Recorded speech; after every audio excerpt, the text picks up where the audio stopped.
Wow.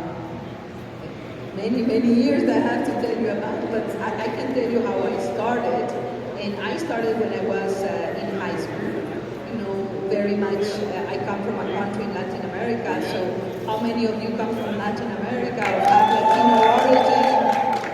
Okay, so our part of the world is highly politicized, so I started to be an activist on human rights since I was 14. I graduated high school when I was 17. I wanted to study philosophy in France, but I wasn't given authorization, permission by my father because I didn't have 15 at the time. So by accident, I ended up studying linguistics, but I had to pay for my university, and I applied to be a public servant at 17. I went to a public recruitment process. And it so happened that I was recruited at 17 years old to work for the National Heritage Institute of Ecuador.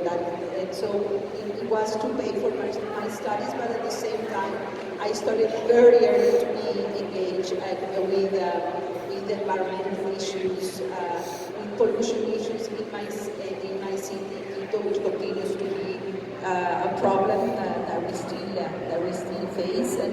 And one of my first jobs was to work for a very small NGO in Ecuador called Fernanda Espinosa.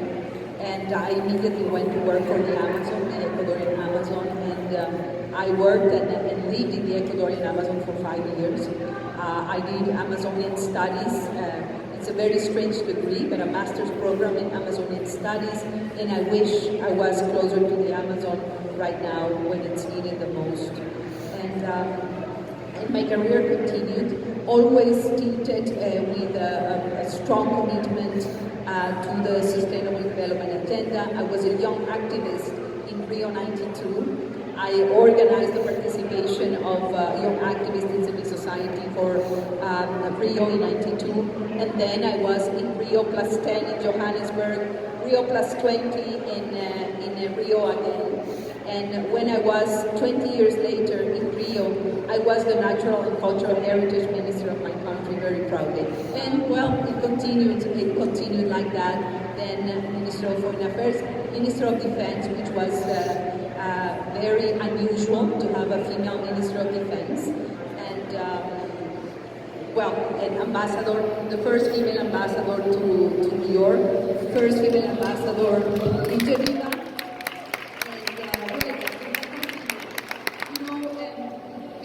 Besides giving my CV, which is not the purpose, I can tell you the only thing is determination, audacity, and we have to every day continue to fight for our space and our rights, especially if we are a woman, and especially if we are a woman from the global south. Thank you so much. So, since we met last time, you spoke about your campaign on plastic pollution, and right now we are. It's a great place for to talk about the successes that you had. So my question is, because right now when I work at the UN, I don't see any plastics, which is amazing. That wasn't like that, even 2 months ago. So do you want to talk about your campaign and the success of it? Well, I think in everything the UN does, we need to walk the talk. And the truth is when I arrived and I just started in my position as president, every time I went to the cafeteria or I got a sandwich, I was in shock because, everything, we live in such a waste culture. The sandwich with the triple plastic wrap, you wanted a drink, and then these huge cups of single-use plastic with cutlery. So this cannot be possible. This is killing our oceans. People from around the world come to the UN, and they cannot see that even at home, we are not able to do this. So I met with the management of the UN. I thought it was not as easy as I thought because, as you know, there are procurement contracts, there are catering contracts that are already signed. And I decided to speak to the Secretary General.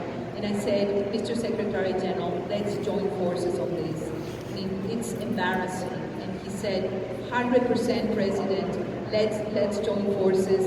And you know, modesty apart, I have a very small but an incredibly professional, talented communications team. One of them is here among us, Nevena, sitting there. She was one of the architects of the plastic campaign. And we started creating awareness inside the UN and doing the necessary, you know, looking at the contracts, you know, really going to the roots with the support of the Secretary General. And we started in UN, New York, now we are in Geneva.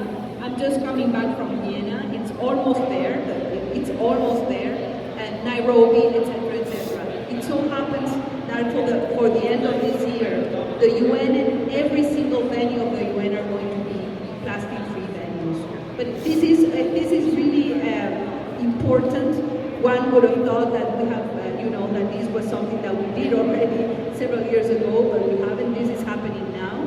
The support of member states have been incredible. As mentioned, the support of Antigua, of Norway in particular, and this campaign has gone way beyond the walls of the United Nations. It's a world campaign. We have worked with the celebrities, we have worked with National Geographic, and let's hope that it will really, really save our oceans from plastic pollution. Yeah, and thank you so much. I remember from last year that the Secretary General said that if you cannot reuse it, refuse it, and we should walk the talk. So the whole theme of this conference is inclusivity, right?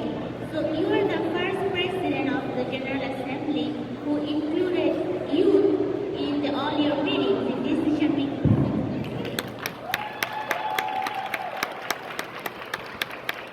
So please share with us some of the challenges that you faced when you wanted to, you know, bring youth to the table and give them a voice. I think that the UN has done a lot.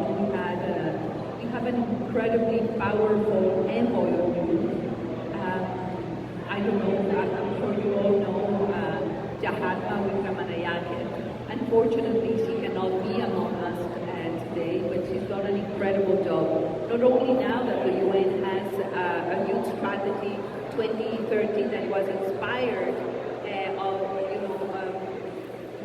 by the 2030 agenda, the Sustainable Development Goals. So we do have a plan, we do have a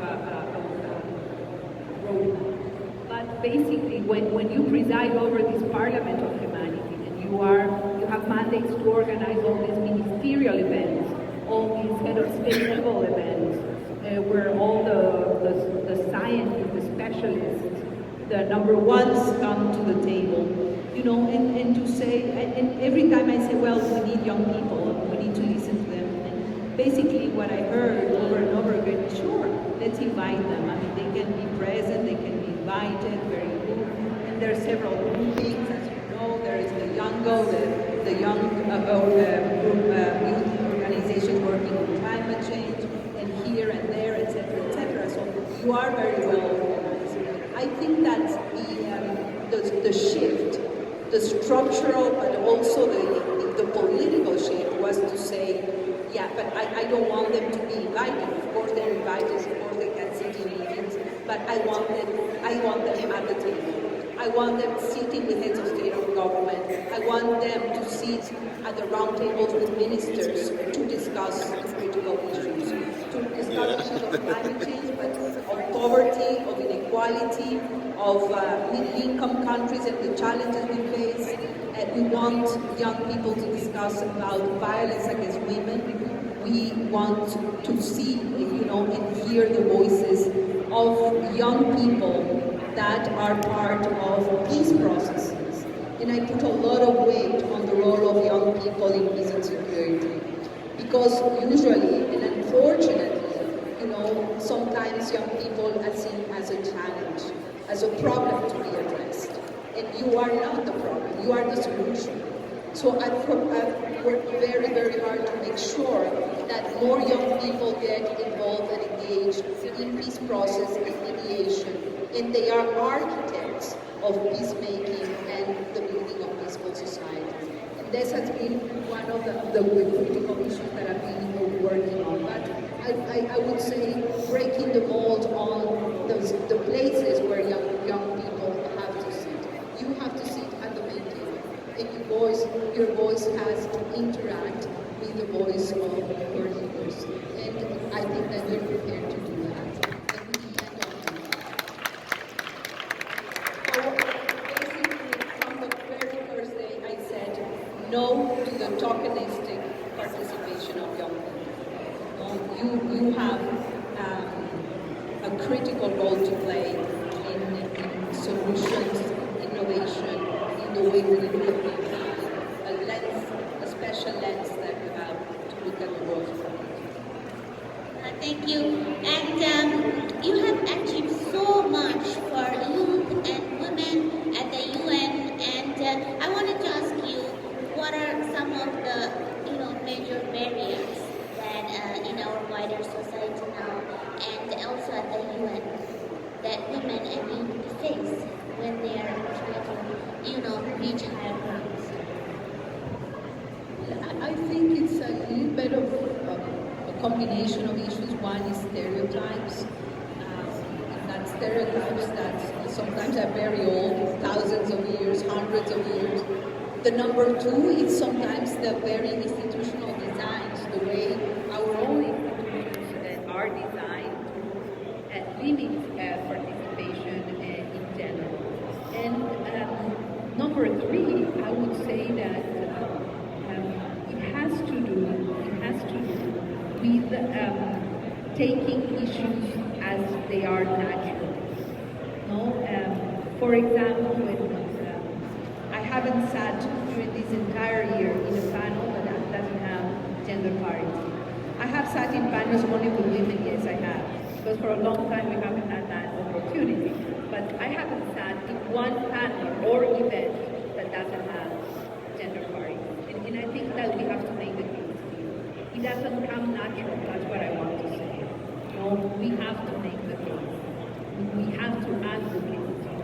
We have to say, I don't know if the word exists in English, but unnaturalize the fact that in a table, in a space, in a conversation, in a dialogue, in a diplomatic moment, we don't have young people and women on equal footing. It's very strange that in the 21st century we have to continue struggling for that, but we have to.